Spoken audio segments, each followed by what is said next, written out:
Assalamualaikum warahmatullahi wabarakatuh.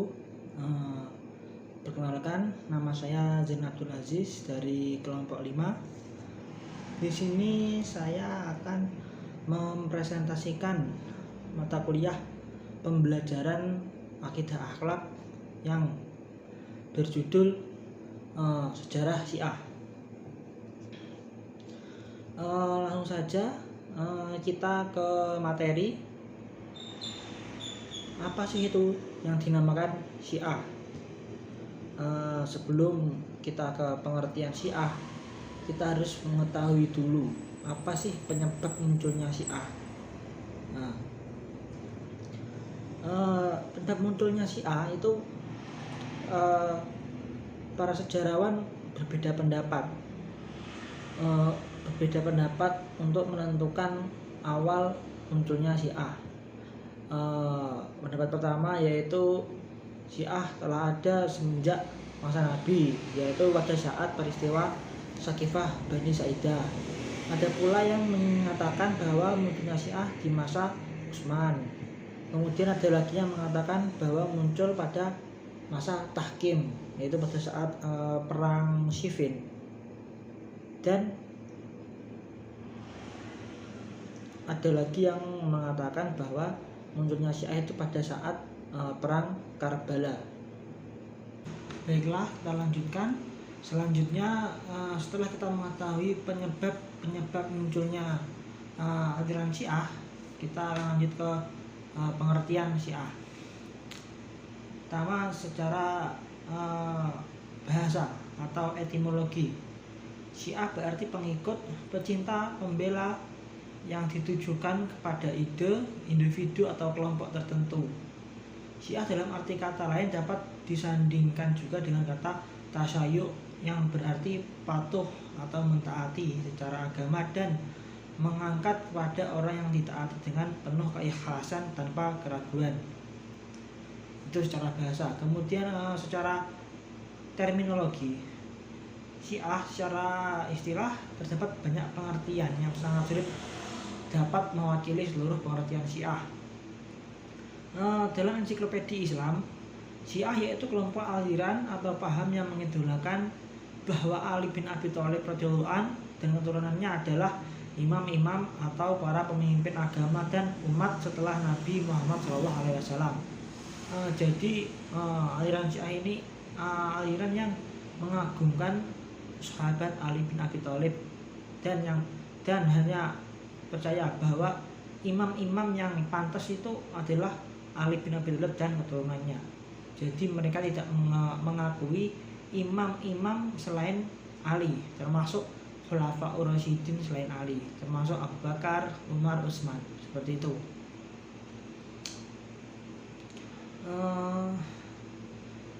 Selanjutnya tokoh-tokoh aliran Syiah.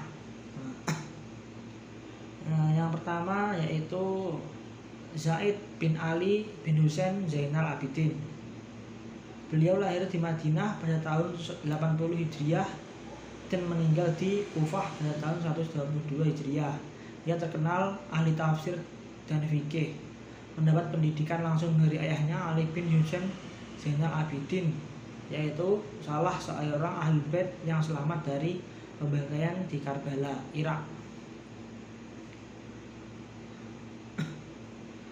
Imam Hanafi dan Wasil bin Atha pernah berguru kepada Zaid, sehingga teologi yang dibangunnya berdasarkan prinsip-prinsip yang diterimanya dari Zaid bin Ali. Imam Hanafi mengeluarkan fatwa mendukung pemberontakan Zaid terhadap penguasa Umayyah, yaitu Hisham bin Abdul Malik. Jadi pada zamannya Zaid itu, pada zaman Bani Umayyah, umat Syiah pada saat itu sangat tertindas dan sangat terzalimi. Maka dari itu Zaid bin Ali ini melakukan pemberontakan dan Imam Hanafi itu berfatwa mendukung pemberontakan Zaid ini. Tapi pemberontakannya itu mengalami kekalahan dan Zaid pun tewas dalam pertempuran. Seperti itu. Dan kemudian tokoh yang kedua yaitu Ja'far As-Shadiq. Beliau lahir dan meninggal di Madinah pada tahun 80 Hijriah.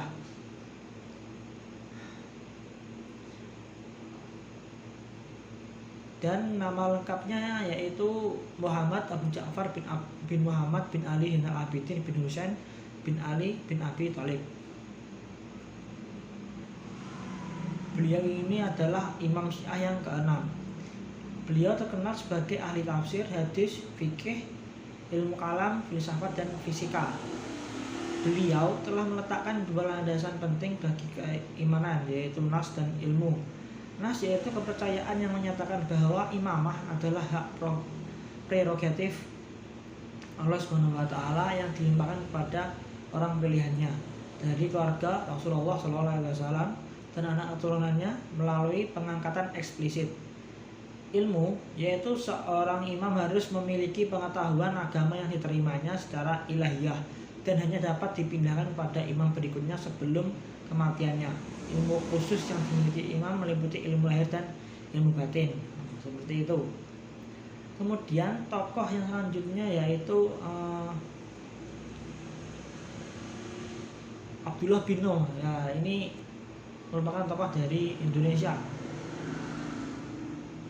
Beliau dilahirkan pada tanggal 3 Jumadil Ula 1324 Hijriah atau 30 Juni 1905 Masehi di kota Cianjur. Ayah beliau adalah Kiai Haji Raden Muhammad Nuh dan ibunya yaitu Nyi Raden Hajah Aisyah Abdullah bin Nuh. Abdullah bin Nuh menerima pengalaman intelektual lebih lanjut ketika ia masih mahasiswa di Universitas Al-Azhar. Jadi beliau itu juga mencari ilmu di Mesir, Universitas Al-Azhar. Setelah kita mengetahui tokoh-tokohnya, kita lanjut ke sekte-sekte dalam Syiah. Jadi Syiah itu juga memiliki beberapa golongan. Yang pertama yaitu Syiah Imamiyah atau disebut Isna Asyariyah. Penamaan sekte ini terambil dari apa yang ditunjukkan oleh jumlah imam yang mereka percayai. Isna Asyariyah ini karena Syiah ini memiliki 12 imam, karena itu disebut Syiah Isna Asyariyah.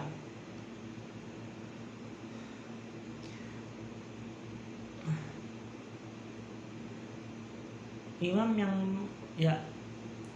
penamaan sekte ini terambil dari apa yang ditunjukkan oleh jumlah imam yang mereka percayai, yakni 12 imam terakhir. Selain nama tersebut, sekte ini disebut juga dengan nama Ja'fariyah karena sekte ini mereka nasabkan pada ajaran-ajaran yang dikembangkan oleh Imam Ja'far Muhammad Shadiq. Jadi Syiah ini menganut ajarannya Imam Ja'far As-Shadiq. Selain itu, sekte ini juga disebut Imamiyah karena Ali bin Abi Thalib dan keturunannya yang berhak menjadi imam. Serta percaya bahwa umat manusia harus selalu mempunyai imam dan mereka percaya akan datangnya Imam Mahdi setelah bersembunyi beberapa saat lamanya. Kemudian yang selanjutnya yaitu Syiah Gulat. Syiah Gulat dalam perkembangannya termasuk golongan kecil dalam catatan sejarah. Dinyatakan bahwa setelah kaum muslimin memahami berbagai macam kesesatan Syiah Gulat, secara terpaksa atau tidak mereka tinggalkan sekte ini dan akhirnya banyak yang berakhir riwayat hidupnya dan hanya mempunyai pengikut sedikit sekali. Karena ini sudah Syiah yang sangat keras, sampai menempatkan derajat Ali bin Abi Thalib itu pada derajat kenabian. Karena itu sangat sesat, maka dari itu pengikutnya sangat kecil dan akhirnya sekte ini hilang. Kemudian yang ketiga yaitu Syiah Zaidiyah. Syiah Zaidiyah ini adalah penisbahan kepada pendirinya Zaid bin Ali bin Al-Abidin bin Husain.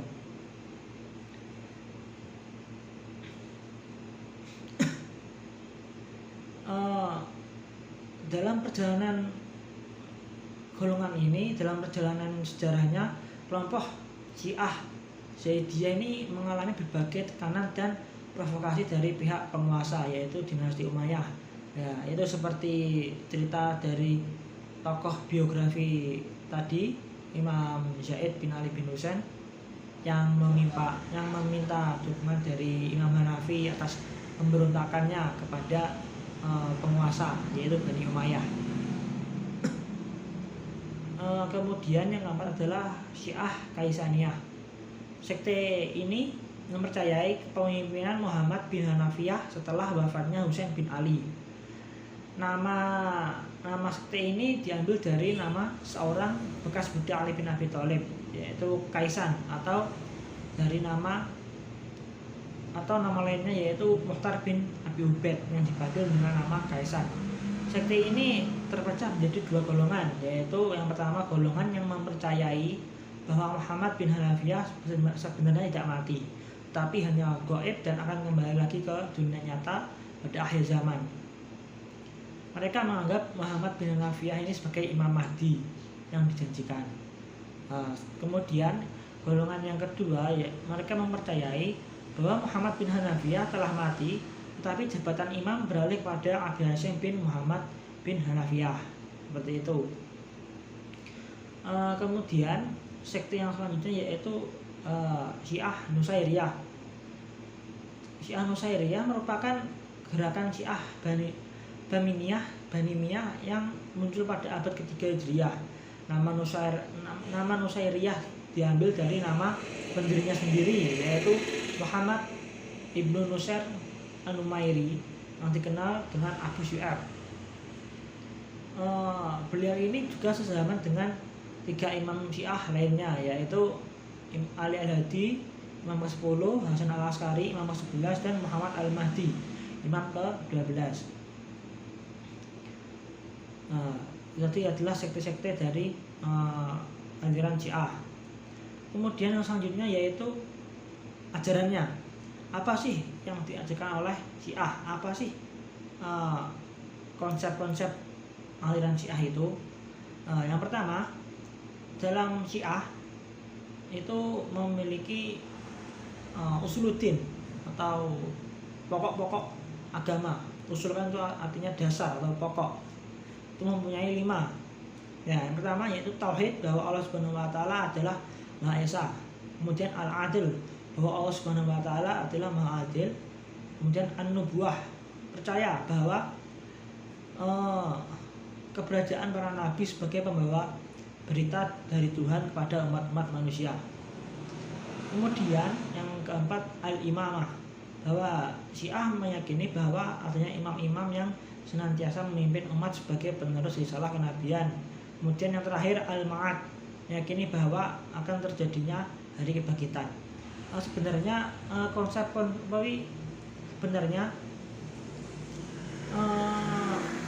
ajaran Usuluddin ini benar semua kecuali yang al-imamah. Mereka hanya meyakini imam dari keturunan Ali saja. Jadi imam selain keturunan Ali mereka tidak mengakuinya. Itulah yang membuat perbedaan antara Syiah dan golongan lainnya. Kemudian konsep ajarannya yaitu ada konsep imamah. Istilah imamah berasal dari kata imam yang berarti pemimpin. Jadi imamah berarti kepemimpinan. Juga dapat diartikan sebagai khalifah.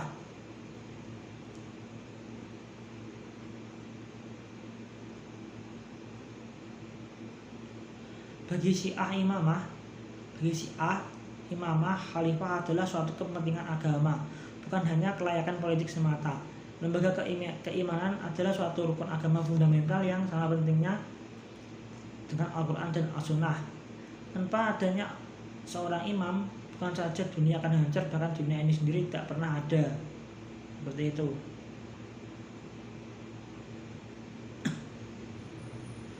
Dalam doktrin Syiah lain Zaidiyah, pengangkatan seorang imam adalah hak suci Tuhan.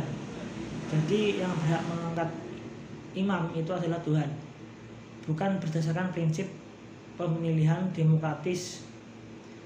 Setiap imam dari Ali bin Abi Thalib adalah orang-orang yang mengangkut jabatan berdasarkan dengan nas dan wasiat. Orang yang diangkat dinamakan mansus Ali bin Abi Thalib diangkat oleh Nabi Muhammad SAW.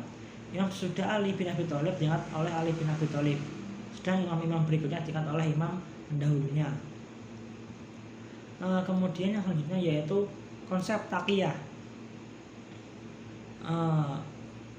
Konsep taqiyah yaitu klaim keturunan bagi jabatan imamah berdasarkan doktrin nas dan wasiat, sebagaimana dirinya oleh Imam Ja'far sebelumnya yang menekankan kepada kesucian Ahlul Bait sebagai kualitas yang diwariskan dan terbatas pada anak-anak Fatimah yang diangkat menjadi imam.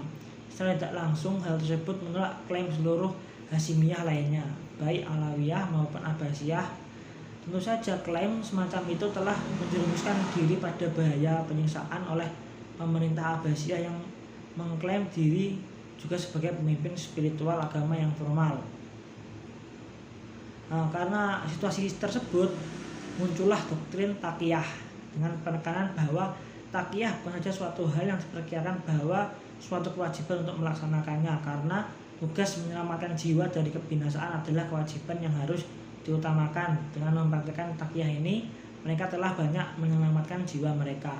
Jadi taqiyah itu seperti menyembunyikan identitas diri mereka. Mereka menyembunyikan bahwa diri mereka itu Syiah, karena ini terjadi pada pemerintahan Bani Umayyah, yaitu pada pemerintahan Bani Umayyah itu kaum Syiah sangat tertindas, sangat tertekan. Maka dari itu muncullah doktrin taqiyah, yaitu menyembunyikan jati diri. Jadi apabila mereka ditanya apakah mereka Syiah, mereka menjawab saya bukan Syiah, tapi dalam hati mereka adalah Syiah. Seperti itu konsep taqiyah. Kemudian yang ketiga yaitu konsep Al-Mahdi dan Ar-Raja'ah. Konsep Al-Mahdi adalah kepercayaan akan munculnya Imam Mahdi.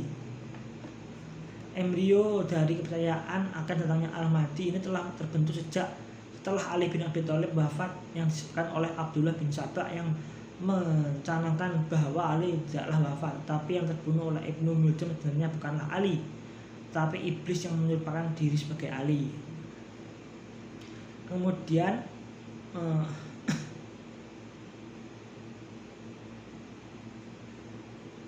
konsep Ar-Raja'ah yaitu konsep kepercayaan bahwa kembalinya imam yang tersembunyi. Pada saat sekarang sang imam sedang berada dalam persembunyian goibah yang diyakini akan kembali. Substansi klaim mereka ini didasarkan pada perjalanan sekelompok pemuda gua yang digambarkan oleh Allah Subhanahu wa Ta'ala. Jadi mereka ini percaya imam mereka akan kembali suatu saat nanti. Ini berdasarkan salah satu ayat Al-Quran, Al-Kahfi ayat 17 ayat 9-25. Doktrin goibah berhentikan prinsip bahwa sang imam tidak wafat. Tuhan hanya menghilangkan dari penglihatan manusia. Tuhanlah yang memperpanjang hidupnya, sewaktu-waktu dapat berkomunikasi dengan manusia. Berarti baru memulai tugasnya untuk melindungi manusia dari kejahatan. Ya, itu tadi adalah penjelasan saya tentang sejarah dan pengertian aliran Syiah. Mungkin apabila ada pertanyaan dalam materi saya atau penjelasan saya yang kurang dimengerti, bisa ditanyakan setelah ini. Mungkin sekian dari saya. Wabillahi taufiq wal hidayah, waridho wal inayah. Wassalamualaikum warahmatullahi wabarakatuh.